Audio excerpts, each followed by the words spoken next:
Zig's going to now be that early game knockdown turret, and I expect what you see here is actually going to allow Tribe potentially to go for one side and trade turrets early game, and then be able to reset and apply that pressure with the Ziggs onto the Yasuo. Will be able to form as well. We'll be able to have the Wukong early. We have the Misfortune early. The Rakan can still provide some early game pressure alongside that Fiora, and as we all know, the Ziggs, that split push.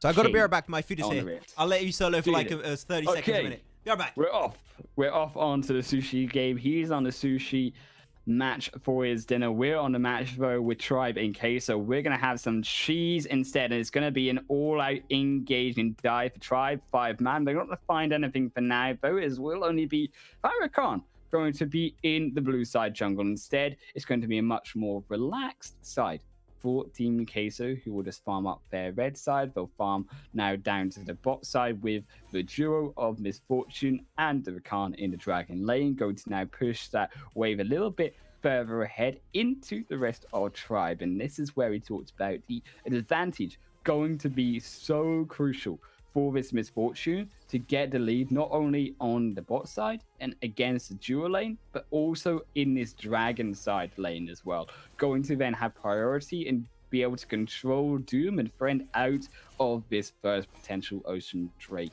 On the opposite side, though, we do have to keep in mind that Fiora is starting to trade a little bit with Leon, is starting to have that slight advantage, and will be able to control that lane if they can keep their distance from those hook shots, from Leon landing those stuns. And that will deny Leon from getting that combo, and also from getting that shield across as well. That will protect him in these 1 versus 1 match. That was quick. Welcome back. What happened? We've seen not much, dude. Not much. It's just been a very slow, steady early game. We've got Wukong now on the bottom side, taking a scuttle. On the top side, Lucian answers back with his own vision. And now team's just going back to the rest of their jungle farm. Okay, cool. No first blood too, man. I missed absolutely nothing. This is amazing. I arrived perfectly when there was someone that had 6,900 gold, man. Perfect. Nice.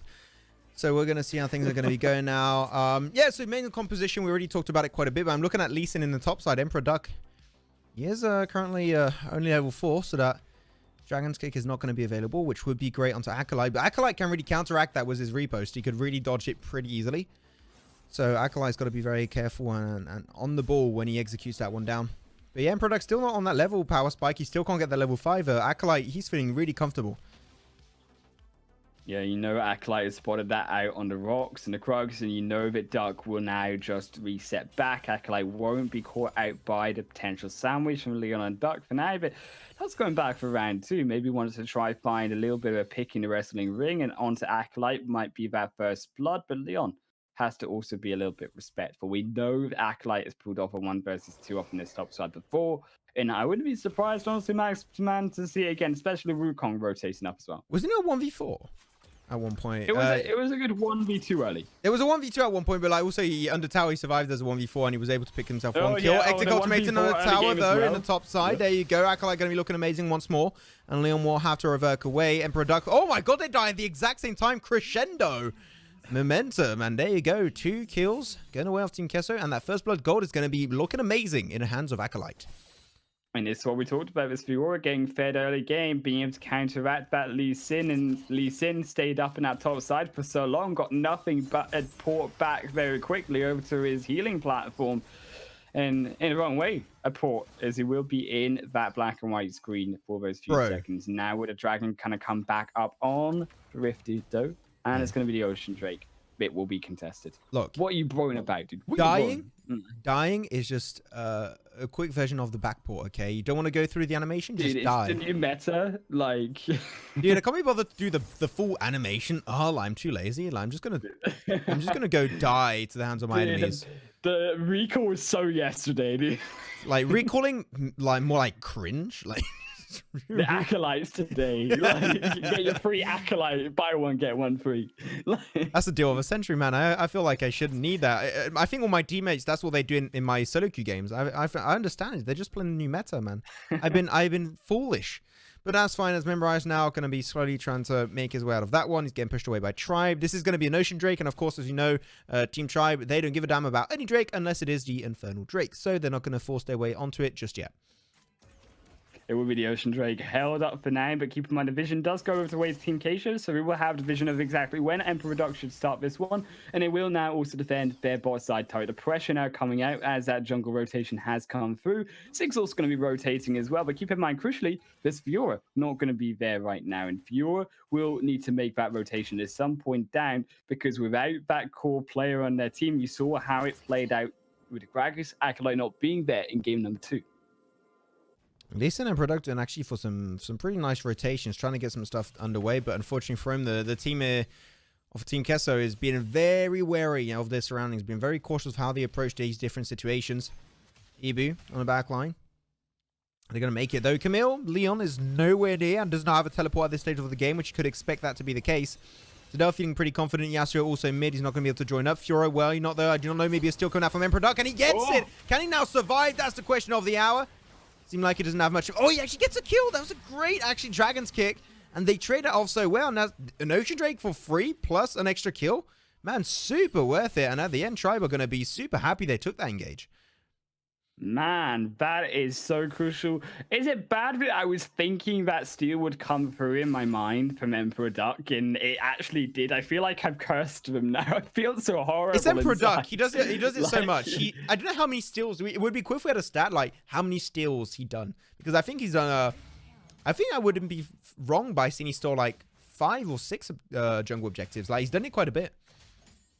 Yeah, I mean, the ability to do that is going to be so clutch for his team. You saw in previous stage, right? Tribe come back with those steals and Baron onto an Infernal Drake. You know that Tribe will do their best. It will not be stopped until that base goes down.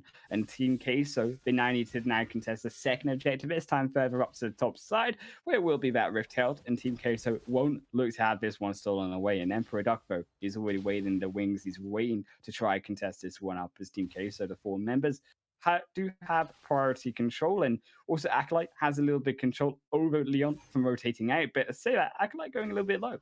Acolyte Leon, that's just like the 1v1 we love seeing happen most of the time in the bottom side. We're going to go for it now. Hectic Ultimatum, last second onto Acolyte, but because he times it so good, he's going to be able to cleanse away that ultimate, which is something I did not know. I did not know that using the repost properly was actually cleanse the entirety of the Hectic Ultimatum. So, hey, you know what? Every day's a school day. I love to know that fact now. Yeah, I just learned that myself, so you know, it's like damn, I didn't realize you could do that in this game, but apparently you can. But Emperor Duck is also gonna now be able to start up this Rift. Hell goes a little bit low, but Team Queso wants to engage on this one. Oh, Glacial Fissure, that's gonna be good. Lee Sin's gonna secure it for himself. Oh my god, the knockups from the Rakan and the Wukong are absolutely disgusting. It is time for Acolyte to slowly pop the hell off. He's going straight for Doom. And Doom can't do much. Going to try and get himself those feathers. The Blade Caller will not come on through. Not really needed as long as he survives. And that's going to be an Herald picked up by, I believe it was just Emperor Duck that got it again, right? Yep. Yeah. It was again. Emperor Duck steals that one away, but it will be the first turret going over the six. You know that turret will just pop as soon as it reaches 25% HP. As well, Camille and Leon will take up a turret on their own. So Leon still equally getting that gold in his pocket. Still going to be that core player, I think, in these future fights, especially now towards the next objective, which is, of course, that Mountain Drake. Going to be so core that he's able to be there and make an impact, because all the gold right now is going into him compared to the rest of Tribe, who have just been dying over and over again, despite the fact they've been getting these objectives. And of course, that is well known. Dying is not something you should be doing. I would not recommend that. Little tip of the day. I know, guys, we're pro players ourselves. We know what we're talking about. Dying is not good, and breaking the Nexus is what you must be doing. So hopefully the team's not going to be doing that. Is it cringe enough? I think I've exceeded levels of cringe that I thought was not humanly possible. But now, oh, there you go. That was actually potentially a really good double man knockup, but the fake monkey does confuse me once more. As the next Drake here is going to be the mountain one. No one's going to try, but if they can't get it, it doesn't really matter too much for them. But Tribe, having Leon secure himself that red buff versus Acolyte. And it's so good to see this battle of width between this Fiora and Camille all the time. It's such a close fight every single time. It's one of the best 1v1 matchups, I think, throughout the entirety of the EU scene. It is a battle of the 2 split push champions in this meta right now. And realistically, the 2 most relevant, I think, split pushes in the entirety of Wild Rift as well right now. And you see that Dragon will be coming through now, going onto the Rift. But Team Queso, they want to try take it to them, but the clone will now phase back, and it will be Anderson making a stand for now. Blue team spawn in the Herald to try to distract as the rest of the tribe move in. Yasuo looking for that knockup. I'm not sure about this Herald, knowing that you got the Camille on top side. You're not going to be able to make full use of it, and there you go. That's going to be some easy gold input coming away off Team Queso. Can I get the Ram, though? Didn't get the Ram in, very unfortunately, and they're not going to be converting that into anything. So a little bit of a waste coming out from Tribe, but Leon, though, in another 1v1 versus Acolyte, not going to use the Hectic Ultimatum, of course, waiting for the repush to come on through. It does come out. Oh, my God, no repush from Acolyte, surprisingly enough. But he's now on the tower, and that's going to be a nice kill coming away of Leon. Was a close one, but now towards the bottom side of the map, that's going to be G8 popped onto the Monkey. Going to go for the re-engage. But unfortunately, we'll have to use his clone to make it out alive. And the 50% HP for the Drake currently remaining. Teleport coming out from Leon last second. Without the Hectic Ultimatum, kind of hard to lock those champions down. But they're all just so damn low. And Riz, one good position, one good ability. Could be going for a big engage. But the Monkey Wukong will be able to get himself that Drake eventually. Making a one-on-one in terms of Drake trades. And everyone on the side of Tribe is very low. So you got to be careful because Riz is still up and about. So crucial that they get that Drake steal. Unfortunate, though, that we couldn't finish it off with a plethora of kills. Wukong found off the start of that fight a quadra stun knockup, jumping into the entire side of Tribe, but as we say, just not able to see the results from that epic stun at the beginning. It will now be the reset Emperor Duck and take division over to Baron, and now will be Team Clash also resetting. It will be the gold going over again on the bot side. So the Fuhrer and the Camille will get to see that matchup once again, as they will butt ahead for that second tier turret. In the top lane, it's going to be Yasuo rotating as well, but you see the Wukong jumping in. The Snitch might be caught out of position. Yeah, he should be able to maybe jump his way out. Redemption not going to be really perfectly executed. Snitch might get the heal, teleport in forward. Also from the Fuhrer to try and assist that position for the team. Team Kessler, there you go, looking for it. And that should be a very, very dead Snitch. And that is about what's coming on through. And now because they picked up 2 kills onto Emperor Duck and also Snitch, especially because the jungler's dead, Smite not available, that is looking like a very healthy Baron coming their way. They're trying to get a mid lane turret, but look at Rui is literally taking a 1v2 wholeheartedly. He's feeling amazing in this one, but Leon trying to do a little bit of cross mapping, maybe picking up a few extra plates in bottom lane. But one tower for Baron, that's 100% in favor of Team Queso. Yeah, exactly. It will be Team Queso now going to be able to push down that top side even faster than this Camille on their own. Camille's going to have to make that back port, as Yasuo won't be able to hold this off alongside the Lee Sin, the 2v3 with the Baron buff as well. The Baron mini is going to be in favor for their side, and you see it will be as well. Rue is going to answer and stop that push going from Camille as he will back off, and the reset will come through. They will take the turret of their own in the tier 2 top side, so it still is a trade on turret gold and objectives here. So albeit as a whole, just a pure advantage going to go over to Team Queso, as they now even have that slight gold lead going into the next Dragon. I'm just happy to see that none of these games in this series has been like an absolute stomp. We've always had for this matchup like over 15 minutes. This is actually potentially the closest one we had so far, which I'm loving. But the goal lead has only been about 3,000, which is not much for a 30-minute game. I'm really, really enjoying this matchup. I think it's a matchup made in heaven for sure. Is now pushing into the mid lane. Ziggs, never know. Ziggs going to actually pop the ulti from a distance, making it hard for Doom to really cleanse that one up. Redemption on top of the enemy team, getting a little bit of extra tick damage onto Team Queso, but that is not going to stop them in their tracks whatsoever. But though, during that time, you have a 4v4 in mid. Of course, what's happening in top side? A 1v1 with Leon, taking his fight versus Acolyte. That is always going to be the case. It's going to be looking in mid. The fight is not going to go any further. And Leon just waiting for his time to strike on Acolyte. But they're going to be moving away. Leon being rather respectful of this Fiora this time around. Yeah, doubt Leon's going to want to take that to the Baron buff Fiora, plus the minion's going to be coming in to deal that extra chip damage when it is fighting the lane. Then will be Team Queso here, just pressuring now on both tier 3 turrets in the mid and bot side.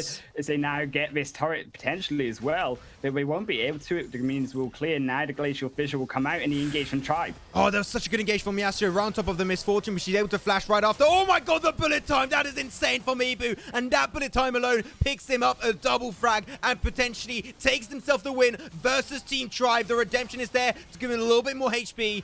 And that's going to be the one-man stand-in. Leon can't do much against this one. And that is indeed game. The cheesy team of Team Queso will take the game and take the series up against one of the best teams in Europe. They may take the title for themselves.